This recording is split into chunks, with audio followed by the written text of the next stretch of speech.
Hey everyone, welcome to LimitLess Radiocast, episode 80, hanging out with the awesome Carlos Mendez out of One Academy, Athens, Ohio. We get into some great conversations, some background in how jiu-jitsu has evolved into what it is today. A lot of great fun, enjoyable conversation as always. So sit back, relax, and enjoy the show. We'd also like to thank all our friends who help and support Chad and I do this show each and every week. Magic City Brewing Company located in Akron, Ohio. LimitLess Tape, M&H Beans, Gateway Dental Care, Hoist IV Level Hydration, Lashley Nutrition Supplements and Supplies, Thomas Webb from D. Hoff Realtors, Lanky Fight Gear, Red Tail Tattoo Company, Candry Law LLC, and last but not least, James Klingerman's BJJ Foundation. Check them out for amazing BJJ techniques, help, and instructionals. Hey, what's up, everybody? Welcome into the show. Almost lost my train of thought there very fast this time, Chad, which is terrible. So hope all you guys out there are doing well, having a good day. So it's a great honor for Chad and I to have in Carlos Mendez. He's a BJJ Black belt. He is the owner and lead instructor of One Academy in Athens, Ohio. He's also a retired LEO, amongst other things I'm sure we'll get into. So Carlos, thanks so much for hanging out with us, man. We appreciate it very much. Yeah, thank you guys. I appreciate you having me over. Yeah, definitely. Chad and I have always tried to make a point when we started this podcast to bring on as many people that can talk about jiu-jitsu, educate the the community and talk about it and how good it is for people. Obviously, I mean, we joke. Choking and manipulating joints is not the best way to sell a product to somebody, but Right. Once we get them in and get them on the mat, as I'm sure you can contest, it changes people's lives. That's right. So it's good. How's your academy doing right now? It's doing good, man. We've been real busy. Good. We're having just new students coming in constantly, but we're also getting our competition team, a little bit more structured and growing that, since so many people are wanting to do, the sportive aspect of jiu-jitsu. Especially now there's like blue belts and white belts doing super fights, which was not a thing back when I started. Yeah, but apparently it is now. Did you ever think it would come to that? I mean, when I say that in a good way, like did you anticipate the growth? I think so. I mean, I knew it was going to get big. I mean, I don't know about like like what we're seeing now with like lower belts getting into like super fights and stuff like that. I definitely didn't see that coming. When I was coming up in the ranks, it was just black belts and that was about it for super fights. Maybe some brown belts, but not white belts and blue belts. Which, I mean, it's cool. They're getting a chance to test themselves at that early in a one-on-one platform where you get that all the lights on you, right? But yeah, I did not see that coming. You think and Chad, you and I haven't talked about this. I mean, we've kind of have, but do we think the progression of social media and the availability, which we have talked about on the show before, projected white belts and blue belts in order to compete more, get eyes on them more? Let's say. I mean, eyes for sure. I don't know if it. Yeah, I don't know. I think there's just a lot more events now too that probably need to fill some spots, and they start with some lower ranks. We just did a thing over at Lou Armazeni's gym. It had some super fights, and I had I had a white belt do a super fight, like you said. But it was kind of it's a smaller gym. Everybody was loud, and like you said, Carlos, eyes are on you. See what you can deal with. Yeah. So puts the pressure on you. I think. I think the other thing too is like you're seeing a lot more wrestlers coming into jiu-jitsu. It's always been the case that people, come from wrestling towards jiu-jitsu, but I feel like it is, there's definitely more people now. You even see it in high level wrestling where people are doing some jiu-jitsu moves and you can tell they cross train. And I think that just, it's like elevating the level of jiu-jitsu as well, when you come in from a high level grappling, being wrestling. Right. Sure. Do you get a lot of wrestlers in from OU there in Athens? We do get some wrestlers. I mean, we don't really have like OU wrestlers coming in. We had one. We had one. I mean, it's been a while ago that was coming in regularly. He was pretty successful. He even fought in Bellator. His name is Taiwan Claxton. Oh yeah, he's actually from Northern Ohio. So yeah, but he went to OU and he was doing really good. And because MMA was something that he wanted to pursue, he started training with us for a little bit. But even him, when it got busy with wrestling season, those guys are just like training nonstop. So Yeah, for that sure. time. Yeah. probably hard to find time to come in and and do jiu-jitsu. It's just too much, I feel like. Yeah, definitely, definitely. And I know how long you've been retired from LEO. I stopped. I got out of it in 2013. Okay, so a little while now. Yeah, it's been a little while. That's about when the academy started getting a little too big for me to do both, and Sure. just my attention was definitely focused on jiu-jitsu. Sure. And we've talked about it. We've had a lot of LEO folks, and we support LEOs greatly on this show, and just in life in general, because a lot of people don't understand how hard it is to be there. And I'm sure that was a hard pull for you. Like, hey, let me have an academy and be an LEO. Like, that's a hard combination and to have a family and try to function all that at the same time. That's a lot. I'm sure there was some less stress just going to, hey, I'm just going to run an academy and have good students and have a good place in. Yeah, for sure. I mean, I'm sure you guys, like agree that like jujitsu to me was a bigger passion than law enforcement. Even though I love working in that field, Yeah, definitely. I had to pick what I really wanted to do, and just yeah, I've never looked back. People ask me if I miss it or if I would do it, Nope. go back into it. I was like, nope, no way. Especially now, boy, geez, like. Yeah, man. I mean, my wife and I we were just talking about it before we started the show. And, I mentioned to her that you're retired and stuff like that. And I said, people don't understand how hard it is to be an LEO in general, let alone doing anything else, like the stress and the hard. And I get it. The training is probably not there where we would all want it to be, especially someone like yourself, Carlos, and Chad, this, like, where we would want LEOs to be trained on the street from a jiu-jitsu standpoint, but just in general, man, like it's not an easy job. It's probably one of the hardest jobs you could ever have as a human being.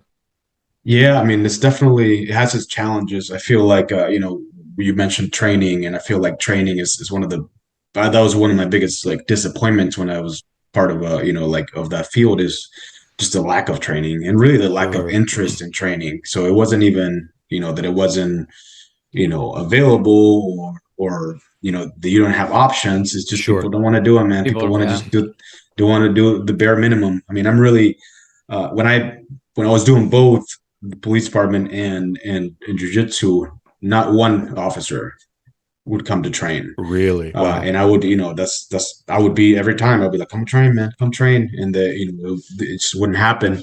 Now, I was going to say, I feel like good. Now we have several, city police officers, we have deputies, so we definitely have a lot more currently. But yeah, back then it was just like, it was kind of a bummer, I was like, man, what if, if somebody needs my backup, I can handle myself, and I was I was only a blue belt at the time.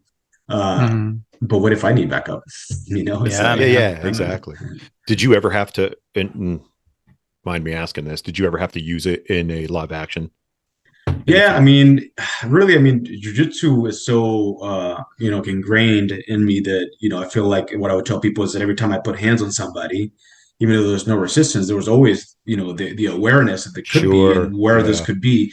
So, and I feel like, I've heard this before too, and I agree with it. When somebody puts hands on you, and this is not like somebody like assaulting you, but somebody like touches you or grabs your arm to arrest you, and this individual is trained, you can almost feel that energy of like, okay, this guy knows what he's doing. Yeah. Not to get like, but I agree with that. I feel like, so when I would arrest somebody, I feel like I was always, aware of the potential of a violent outcome. Yeah. Now I did have some like situations where people ran from me and have to take down and arrest them, but it was only maybe 2 or 3. It wasn't like all the time. Yeah.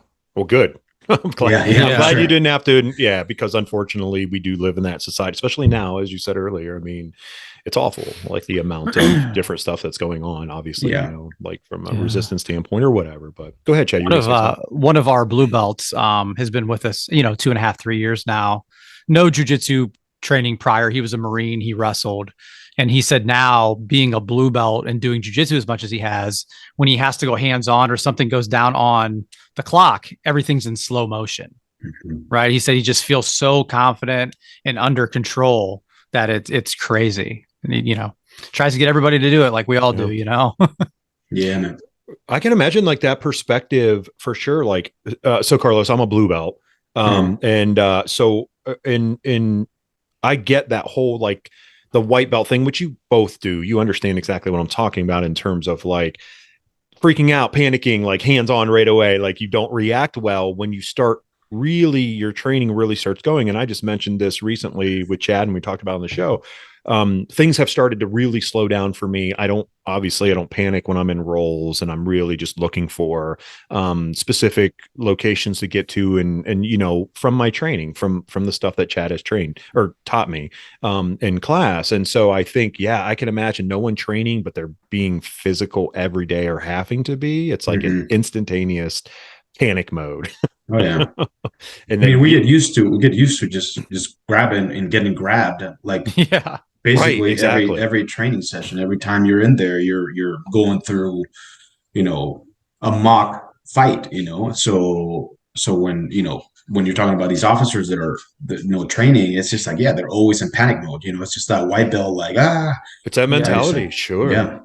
Spazzy. It makes fun. It's like, I never really thought, I think about it once in a while, but just not in that perspective. But it's like, oh yeah, like you never really imagine like how panicked you are and stuff until you go through, you know, 2.5, 3 years of being a white belt, and maybe beyond that. But still, it's like, oh yeah, everything's a fight, everything's it's chaos and crazy, and you're like, I don't even know what the heck I'm doing.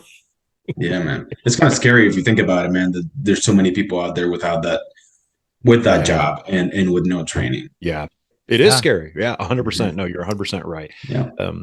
Hopefully the rate that we're going, and obviously, you know, great academies like yourself, Carlos having, and you know, us at East Coast and all our many friends that we have locally, they're getting LEOs in on the regular. So hopefully this just keeps snowballing throughout the country and throughout the world, to be quite honest. Yeah, you just got to keep preaching it, I guess, right? Yeah. It's tough. Terry and I, we set up and did this thing at during the summer. It was like a community thing. It was free. You know, all the police departments were there. It was put on by the police. Yes, it was put on by them. So all the local ones were there. There was different restaurants. So we set up a booth for East Coast, and we had some mats out, and I had guys hitting mitts and, you know, just getting the kids involved. And after we were done, we were breaking down. Terry and I just, hey, let's roll on these mats while we got time, you know? And this officer came up. He's like, man, I don't know how you guys do that. I can't make it up a flight of stairs. And he laughs about it, you know? And I'm like, well, that's why you should come and do this. You know, we have a law enforcement discount, come over. And he kind of said, well, this is all I need. And he like patted his side where his baton is, you know? I'm like, oh man, that's not the answer. Like, you gotta, you know what I mean? Like that. And that's the mentality you have to try to get through. I don't know how you do that, you know? It's so hard, man. I remember, you know, just what you're saying. I remember when I was like getting started in law enforcement and being, you know, you go through a period of it's called FTO, and you go through different officers that are training you, you know, to let you basically like go on your own. And it's kind of like a thing that all these, usually the trainers or the, you know, the officers that are you know, training you for this are the senior officers that have been there for a long time. Yep. And it's just like this like joke about like, if somebody runs, we don't run, you run as a rookie, you know? It's like, man, what do you mean? Somebody's getting away, we all got to go get him. It's just, what kind of mentality is this? So that it's I don't know, man, it's complacent, you know? It's just like people just you know. So I was so big into it, man. I was so almost annoying about it to my coworkers that I feel like, you know, I mean, I don't have contact with a lot of them. I feel like a lot of them were just like kind of like a Jehovah's Witness, you know. Get away from me, man. I was just, when you decided to retire from it, they were like, thank God Carlos is out of here. Like this dude's been riding us for years. But that's hilarious. Did you always want to be like an LEO? I mean, I know, so everyone out there, and Carlos, you can build on this as you want. Like, I didn't mention this, but I know you were born and raised in Venezuela, right? Yes. Did it as a young age, did you want to be LEO, or was it just something you had a passion for when you came over to United States? A little bit of both. I mean, I'm sure, I mean, a lot of kids are like that. I feel like, right? A lot Oh, of I kids did. growing Yeah. up and being like, Yeah. oh, I want to be, the good guy, bad guy, right? Yeah. So probably a little bit of both. I would say Okay. when I got here and I started going to college and I was like, what am I gonna do? Like what I don't really have like really anything I'm passionate about. And then, Sure. it's like, okay, well, let's see what's available. And criminal justice and police academy was one thing that just, came to mind. And I was like, okay, Nice. this sounds awesome. Let's go ahead and do it. So just went from there. That's very cool. No, that's Yeah. great. Did you play any other sports I besides played, combat sports? I say, okay, put our like in perspective. Did you play I played anything baseball else? when I was young. I played Nice. baseball like growing up. It's a big thing in Venezuela. Is like baseball is like is very big in the country. So I did Right. that. I mean, I played a little bit of all sports. I guess played a little Nice. basketball and soccer, but baseball was the main focus as far as like a sport that I was getting serious into. Nice. Is baseball bigger than soccer in Venezuela? Yeah, I mean, well, actually, I mean, soccer is the biggest sport in the world, but Right. Right. but in Venezuela, like Venezuela is like this the country's never been to like a World Cup, which is like of course the world Yeah. Right. championship, right? Like so baseball is kind of like if you look at the major league, baseball is like there's a lot of people from Oh, there's Venezuela. a ton of Venezuelan players, which I love. So Like, it's yeah, great. so I would say baseball is bigger, but the soccer is like right up there too, I would Sure. say. Okay. Yeah. And everyone out there, I just bust my chops. I'm football, like baseball, basketball, grown Yeah. in, I'm born and raised in America. Like, what else do you want me to say? But I know, like, I have a lot of friends that played soccer and a lot of friends that actually coach soccer and are very good, very high level players. And I always forget when I ask questions or say something like that. I'm like, you idiot. Like that, I should just say outside of America, like, because soccer is huge outside of America. Like, we're It's the only, crazy. like, Yeah, so I we're the only ones apologize, here, man. everyone. We're the only ones here that I don't know. Everywhere else, man, it's soccer, soccer, Right. soccer. That's the only Exactly. sport. Yeah. Yeah. But Do you get to actually, go back? Oh, go ahead. no, go ahead. Go ahead. What were you I was saying? just going to ask you if you go. When's the last time you got to go back? Last time I went back it was 2010. So Nice. Okay. it's been a little It's a little while. while. All right. Yeah, man. Most of my family left already too. So it's Oh, another thing okay. that like Venezuela went through some like I don't know if you're familiar with like any like political stuff over there, but it's from like the 90s it started Yeah, just it's going tough. downhill Yeah. into almost a dictatorship. So a lot of people left, man. There's a lot, the country's like, I mean, I just talked to my aunt the other day because my aunt just came to the US. Okay.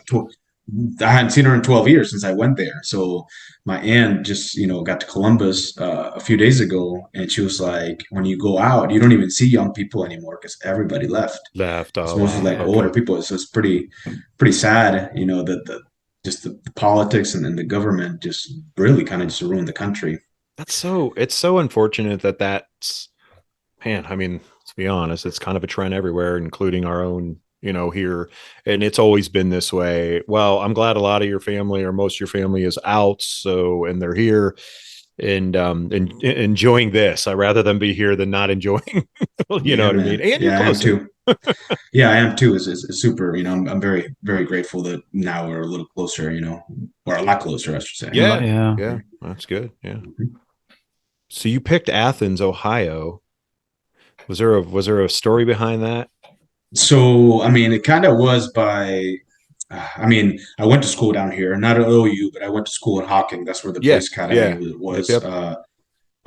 So I went to school in this area, and I met my ex-wife while we were going to school, and she ended up getting pregnant. So I was like, okay, well, we kind of like tried to like figure out what we were gonna do. Then she ended up going to med school down here, grad school down here. Okay. So it just kind of like kept me in the area. Of course, if I'm gonna have a kid, I'm gonna be there for Sure. Yeah. my kid. Um, so that kind of like you know pushed me to be in this area, Okay. and that being here, I was like, man, I need to train, and that's kind of how the academy got started. Nice. Okay. Like just there's nothing here in Athens before I got here, so I'm like, okay, well, I'm gonna start teaching. Yeah. No, that's awesome, man. And then I mean, look, at the end of the day, circumstances happen, but look at you now and look at what you have and look at what you've Mhm. built. I mean, You're training and teaching people jiu-jitsu, great jiu-jitsu, and you know what, southwestern part of Ohio. Don't get so much snow down there. You get some up here. We get a little more. My in-laws always make fun of me. They're like, "Hey, you get in the snow belt." I'm like, "We live in Stark County. The snow belt's still another hour and a half past us." Yeah. I work with guys who live in the snow belt.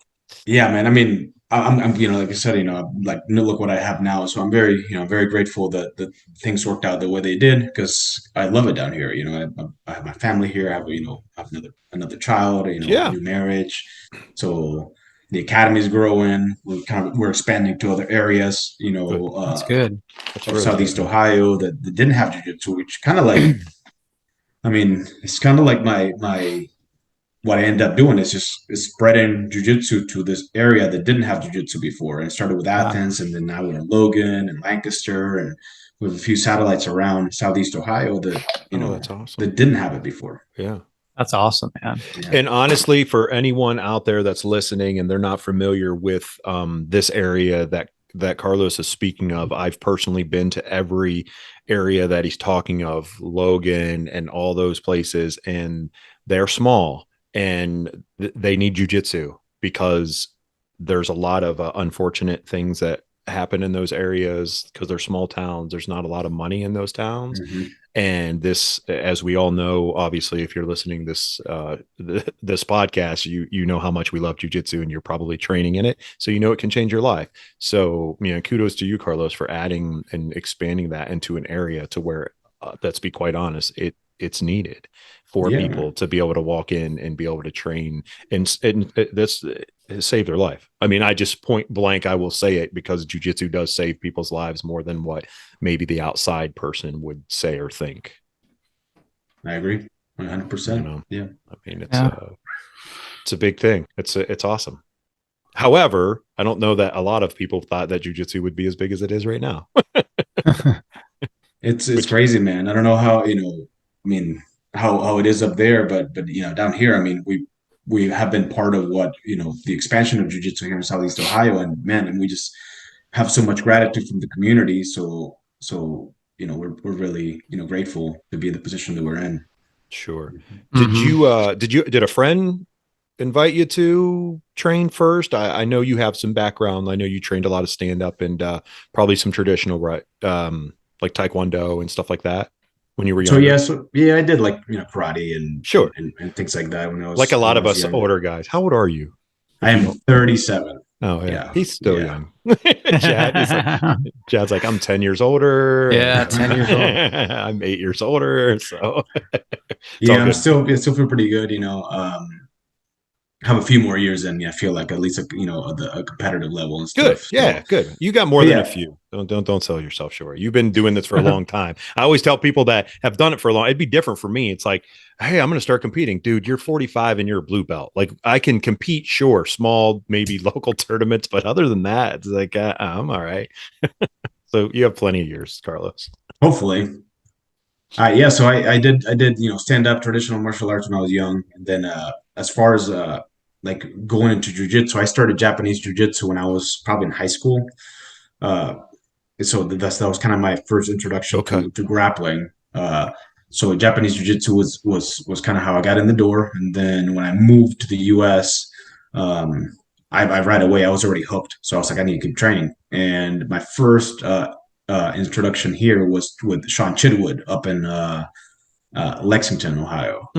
And I only did a couple months with him, but I was like, man, this is amazing. You know, like it's just, you know, especially coming from a different country where I didn't know anybody here. Sure, right. I'm a friend, so right away, introduced me to a community and you know, helped me meet some friends and so on. So I mean, I'm still in contact with Sean Chidwood now. He's one of my friends. So it's pretty cool to, you know, to have that those like lifelong relationships, you know, that you make in jiu-jitsu. After that, I did the police academy, and then and I moved to Columbus for a little bit, and I went to see Robin, and that's where it kind of all really got started. Because you know, when I trained with Sean, I only trained Sean for a couple months, but then you know, I got serious about it, and when I went to see Robin, you know, which I thought I was going to go to see Helson because I didn't know anything. I was just like, I went in the door and I was like, where's Helson? So, but yeah, after that, man, I never looked back, just kept training. Nice. Very cool. Yeah, I mean, and that's kind of what it does. I mean, especially those who stay, obviously, the more they stay, they fight through those trials and tribulations that we all go through in the very beginning. If you just keep coming back, I know it's such a lame term. We use it all the time. It's like, just keep coming back. I mean, Chad says it. And I try to tell every new person at the academy when they come in, it's like, hey, man, do you have fun tonight? Great. Just come back. Just come back tomorrow or whatever. They come back this week. Just because, it's that's the hardest thing. But then when you get that community and that sense of feeling and, brotherhood and sisterhood doesn't mean you have to be blood related. Yeah. It's actually loyalty and, deepness, So you're a blue belt. So you've been training like about 2.5, almost 3 years, almost 3 years. It'll be 3 years in February. And through the COVID. So Chad always jokes and says, Terry came back. I had 9 classes. I did 9 classes and we shut down for 2 months. And then I came back after that. That was terrible, man. That was such a stressful time for us, academy owners. I'm sure Chad, knows what I'm talking about. But I mean, I'm glad you're training, man. And I feel like you started at a good time because I feel like jiu-jitsu is a lot different now in the way that it's taught and the structure of the academies, in a good way. Where, when I started, it was just kind of like the Wild West, man. And it was really difficult for people to stick around because, there was really no clear path, a lot of injuries, there's, now we take care of our people, we take care of our beginners and we try to show them, the structure and the path to the next level. Definitely. And we've talked about that a lot. And that, to think about that back, like, was that like that for you? Like when you walked it, like it was aggressive, not that it's not aggressive. I mean, people perspectively could say, oh, well, we go hard every night at our academy. It's like, well, how hard is hard? You know what I mean? Like, and you both know, as black belts, been around for a very long time, understand this. Carlos, for you, was it like that when you walked in? Like Chad always talks about, like he was heel hooked his very first class and was like, what the heck? And this is, way back when. Well, I wasn't heel hook, but the first, and this goes back to just Japanese jiu-jitsu when I started back in Venezuela. The first submission I got caught in was standing guillotine where the guy jumped guard in the hardwood floor. So my head hit the hardwood floor. And then I was like, giant like bump on my head on my first day. It wasn't that crazy when I went to Robin's, it was still like day one, we're rolling,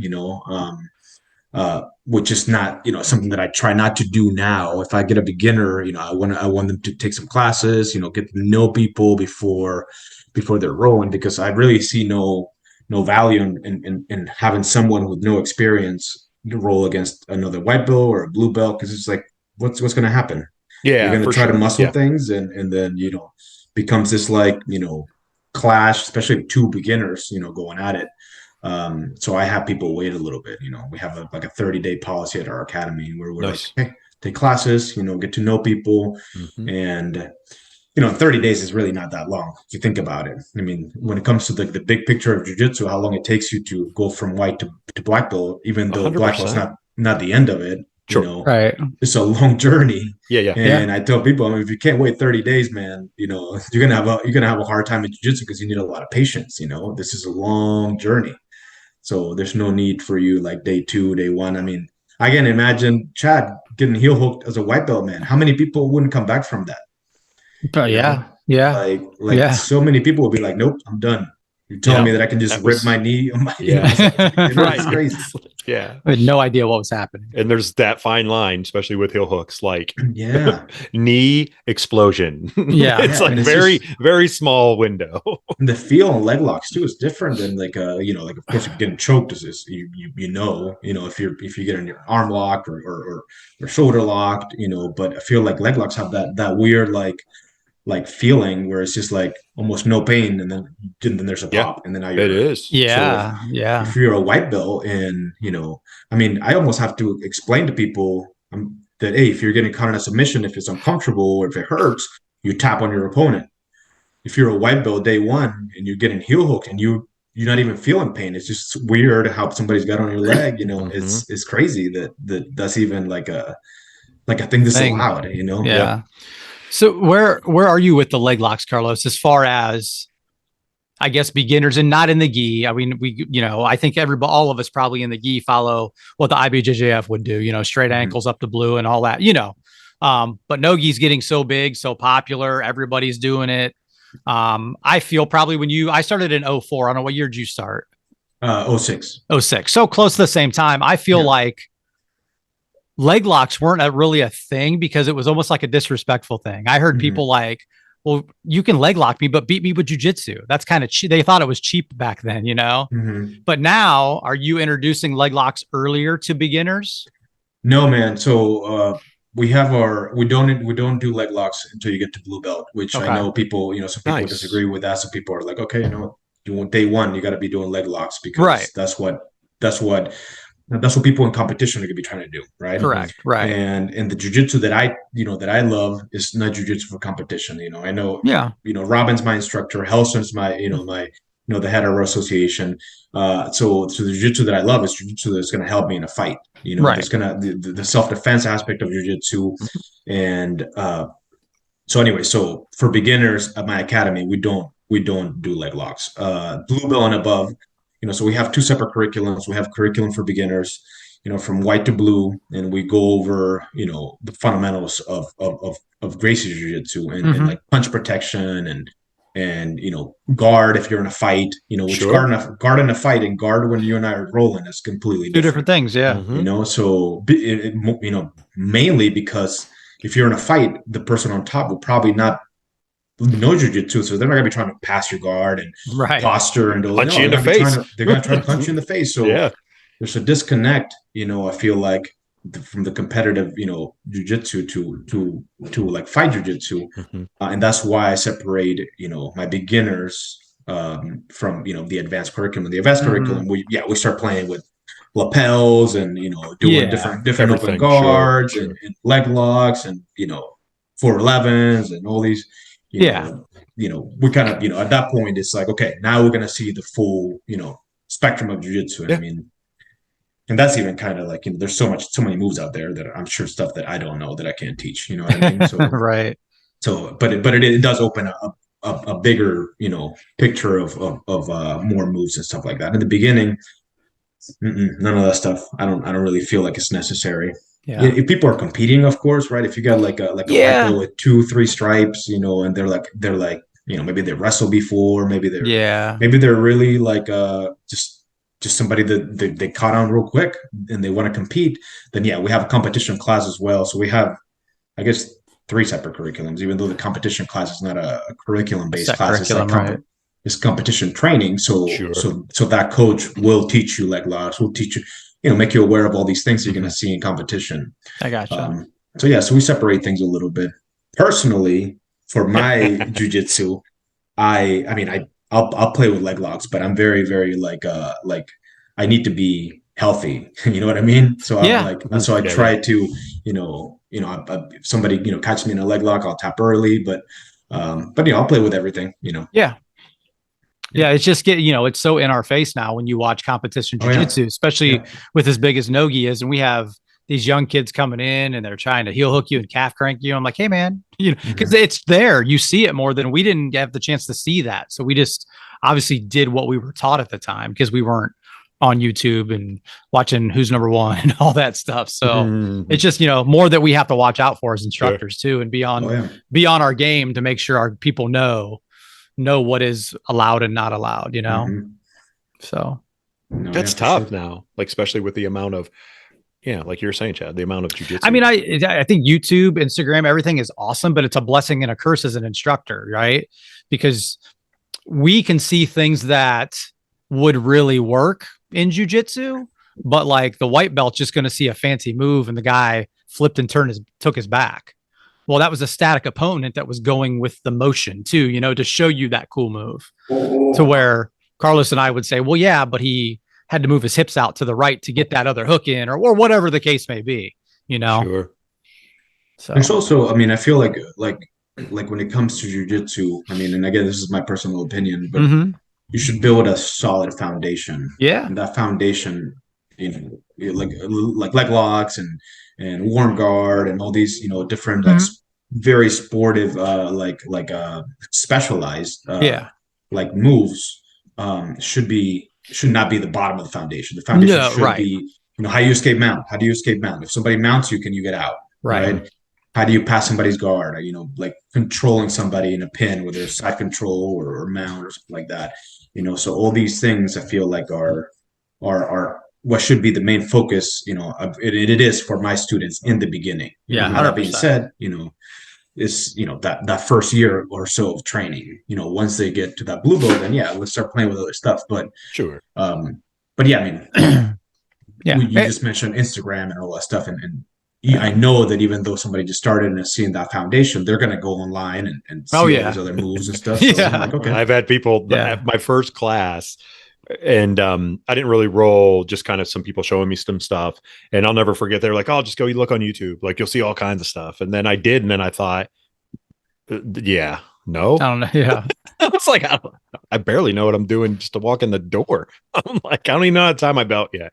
Like I'm not doing it. There's so much stuff out there. It's like, how do you filter through what's good and what would work for you? Because at the end of the day too, there's so much jiu-jitsu so personal that what works for me might not be what works for you guys. So how do you know that you're watching this cool, awesome move on Instagram, but this guy's 6'4" and you're 5'7"? How are you gonna do it? You know what I mean? It's like, so what I tell people anymore is when I have somebody new a week in whatever, hey, who should I watch? Well, just watch some matches, like come to class, do what your instructor tells you, and watch actual competition matches. If you want to see some jiu-jitsu, I think you can learn a lot just by watching. For sure. Is this your young lady? This is my little one. Yeah. Yes. This is Mila. They were out. They just got home. Oh. It's all right. And then my older one's going upstairs. They just got home. Oh, gotcha. Nice. Yeah, that's great. Good to see. We've always had many guests that we've had on the show, and their kids will come, and Chad has twin boys that you may know. Carlos and I have 3 kids, so we love kids. I mean, it's important. But I did lose my train of thought. What were we talking about? So Chad, go ahead. I was talking about how new people will ask you what to watch. Like, who should I watch? What instructional should I watch? Yeah. It's such a fine line. Like, I think I like to watch. I always tell people, I told Terry, watch matches, watch some competition matches and watch people move, and you'll start recognizing things you might've saw in class. And that's mostly what I ended up doing. Yeah. And I still, to this day, I'm very much. And I remember I had a white belt ask me, it might've been during the pandemic, or right when we reopened. He's like, hey, what instructional should I buy? Which we know, I mean, those things aren't cheap, right? And to buy an instructional and a white belt, I think is very tricky. So I told him, and not just because I'm his instructor, I'm like, hey, why don't we do some private lessons? I'm going to know your game a little better than you just going out and buying a $250 instructional. Right. Yeah. So that's kind of where I, depending on the then you get to blue belt, you get upper white belt, maybe get instructional that is a little more focused on you might have a game at that point when you get to a blue belt, I agree with that. I mean, I feel like, what you just said about, having your student do a private lesson with you rather than going and spending $250 on an instructional that might or might not help them. Yeah. And he's going to come and ask me for questions anyway. and I think, I try to I've talked to my students before about the trust you should have in your coach, because as coaches, we care about your personal progress. Everybody on my mats, I want them to get better, and I try to evaluate and watch how they're doing. Where, what you just said, if I teach you a private lesson, it's going to be geared towards you as an individual and your game, not, X instructional, this, going over whatever, random stuff works for, or not random, I guess, whatever specialized stuff works for that competitor or that athlete. Right.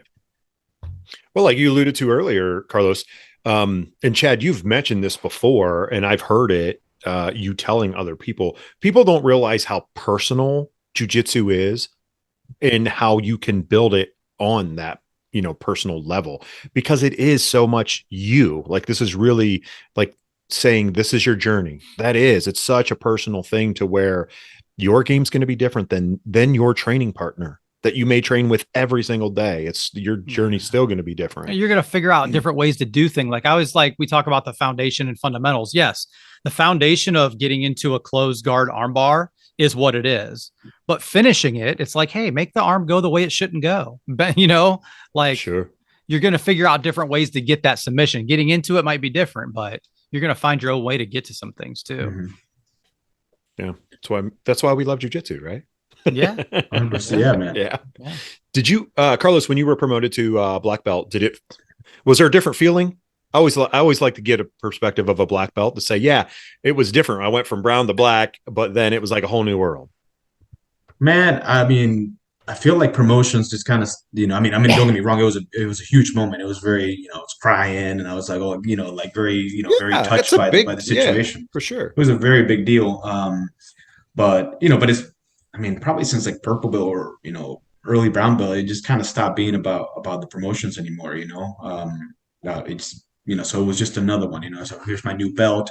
Sure. I kind of, one of the things that made me feel really good is almost like, not that it changed my game much or that it made me much better, but the legitimacy of an academy, if it's ran by a black belt versus a brown belt, it's just, just the visual of it from an outside perspective. Somebody YouTube or Googled your jiu-jitsu in your town, and they go into the website and they see that it is a black belt teaching. So to me, that was a part of it where I was like, okay, my academy is black belt level now. You know what I mean?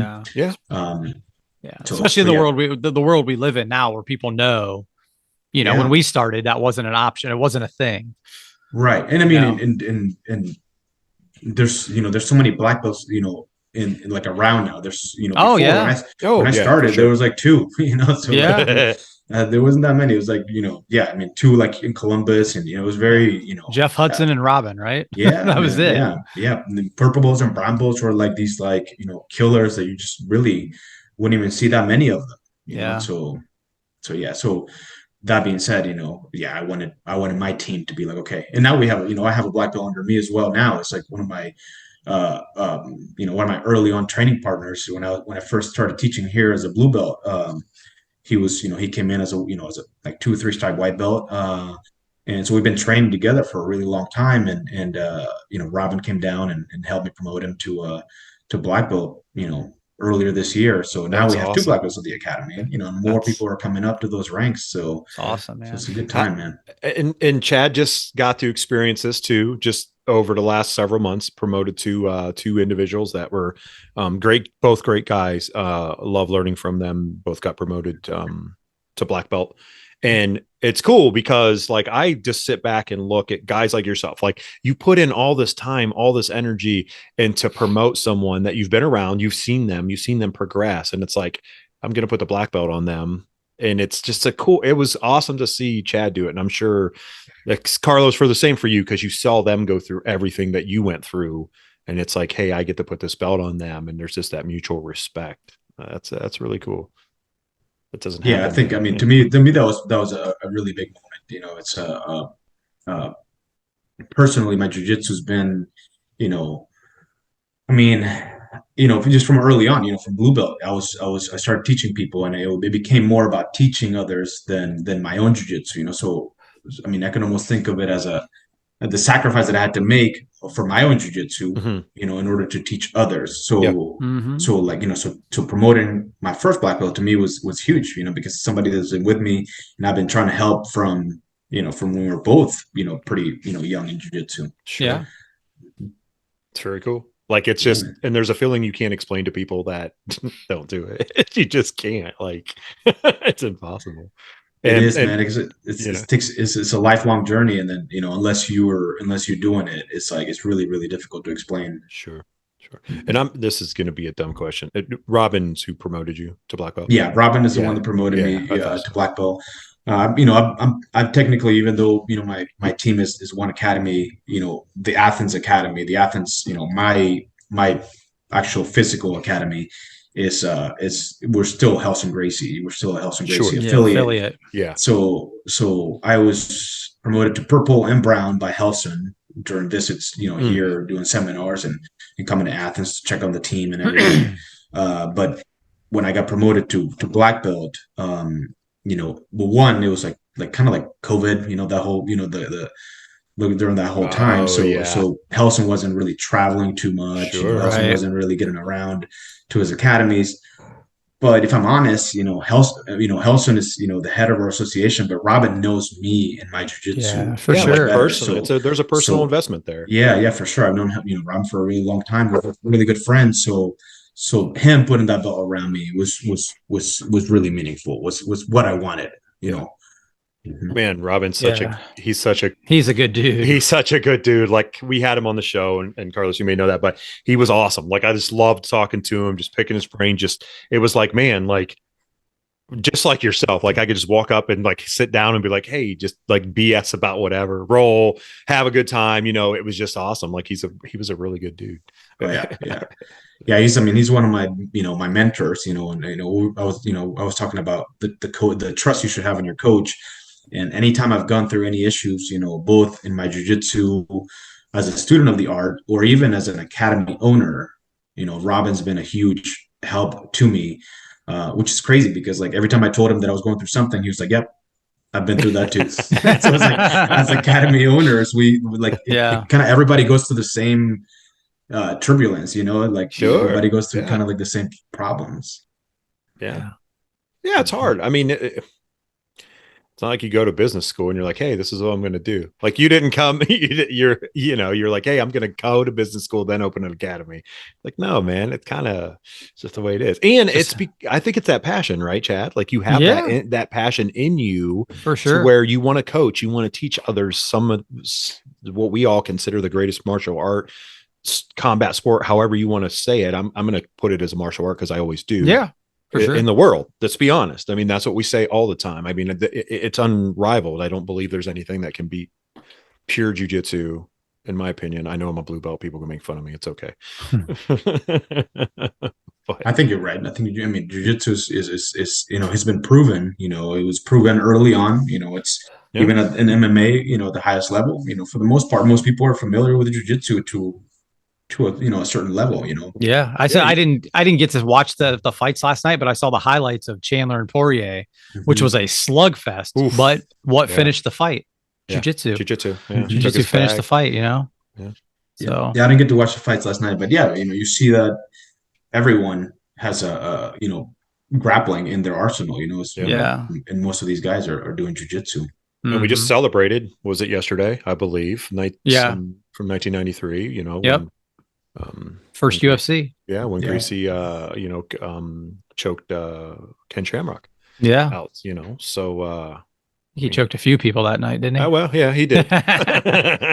Quite a few. Every one of them was by submission. I mean, not that it probably wasn't not going to be, but let's be honest, man. I mean, it was, and they were fight submissions. They weren't other change everything, man. I mean, I think that's why we're doing what we're doing now. I mean, well, there's no doubt about it. Yeah. I mean, I grew, like you, I grew up doing karate in the 80s and stuff. And I remember renting the UFC at Blockbuster Video or whatever, we all have that story. And I'm like, all my karate, like we'll say heroes or guys were getting their butts kicked. And I'm like, what's happening? Like you had to, if you were a martial artist, you had to figure it out or find it.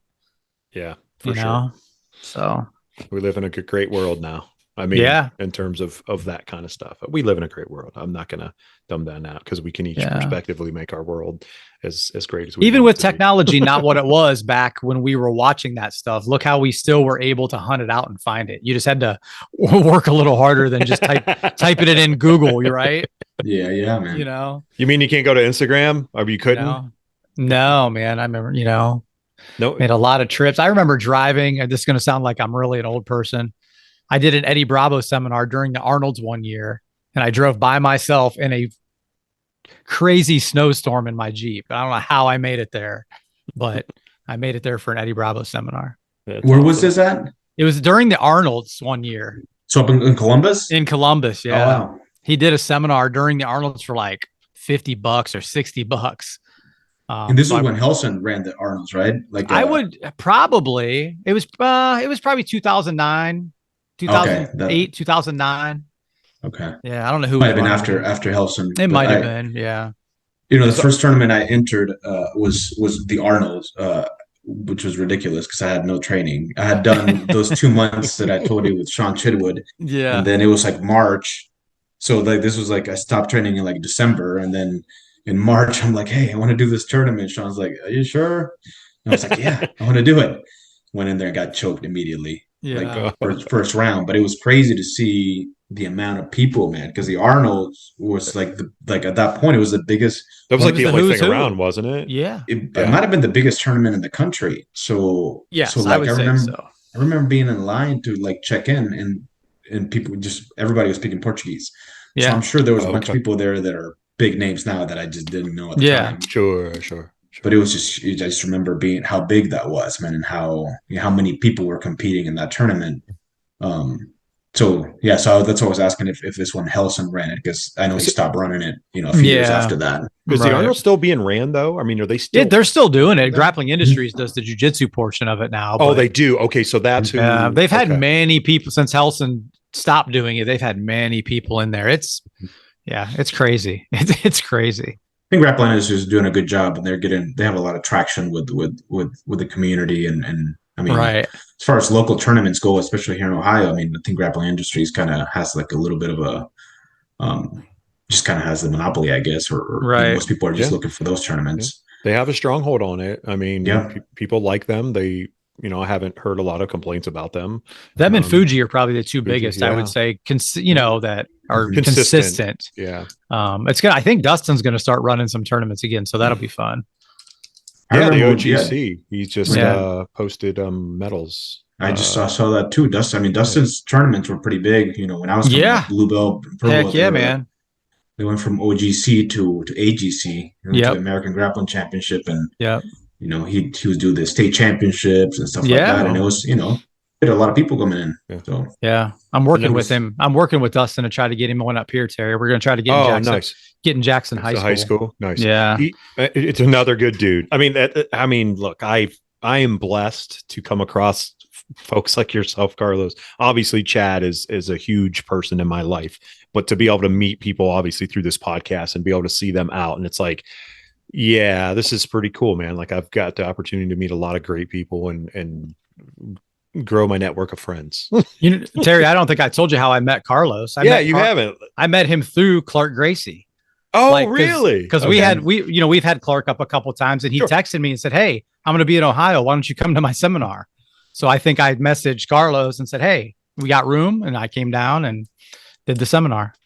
Oh, that's awesome. Yeah, that's how we met. And I think a couple of my guys have been to your Gracie LEO class. I think Craddock came down before. Okay. Matt Craddock. Yeah.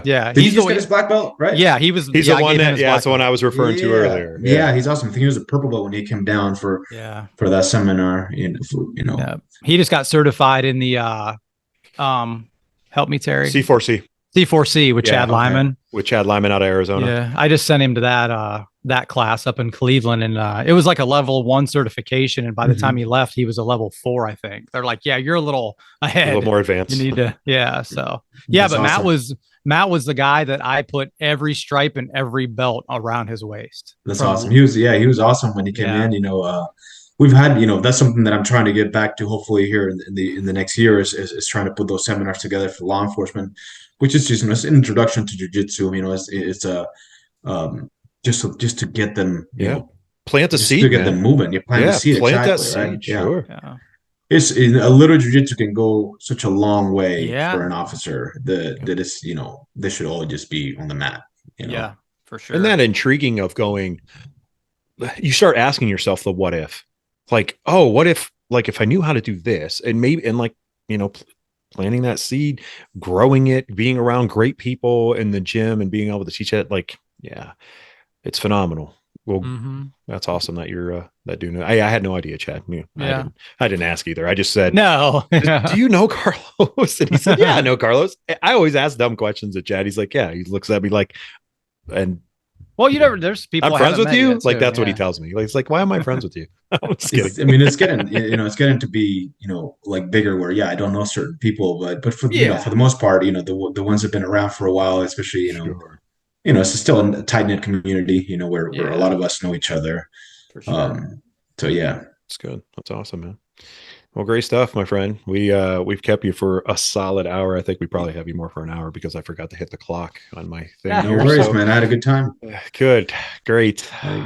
And like I Thank said, you. if you guys come down to Athens, come train with us, man. For sure. For sure, Give man. me Definitely. give me like a month though, because I have a injury right now that I'm so it won't go too soon. You could have an injury with your arm tied behind your back, and you're still gonna show me something and just destroy me. So it won't matter. Come down, man. Yeah, we love having visitors and and just cross training with different people. That's one Very thing that cool. I'm gonna try to get to, back to as well. Going and see, Chad and seeing some of these, Sure. other, academies and just training a little bit. Yeah. I mean, we all, as we talked about earlier in the show, we've all endured this weird thing that no one ever thought was going to happen over the last couple of years. And everyone's kind of now we're trying to get back to normal, still do things, travel, all that kind of stuff. It's still all kind of like, whoa, what's going on? How do we do this? How do we want to handle it? So yeah, man, I mean, that's, you'll get there, like all of us. Like same thing, you know what I mean? Like we still are cautious about what we're doing and paying attention to what we're doing, and still trying to run your own business. You're still trying to run your business too after all that. So yeah. Well, why don't you do this, Carlos? Why don't you shout out anything you want to tell anybody, if there's any jiu-jitsu knowledge you want to drop on anybody, and how anyone can get to you on social media. I say it every show. Everything will be in the show notes for anyone to click on. So your academy, any sponsors, or anything you would want to say, go ahead, man. I mean, as far as our social media goes, we have our Instagram is oneacademyhq, which is here in Athens, and we have satellites in Jackson, Ohio, Gallipolis, Ohio, Lancaster, and Logan. So we have 4 satellites. So 5 different academies. Nice. For one academy. All my satellites are ran by purple belts. That I've they've been around me and with me for years now. So yeah, if people are in those areas, if they're go train, go see those guys. If you're in Athens, come see me. If you're coming down to visit, like I said to you guys, you're more than welcome to stop by and train with us.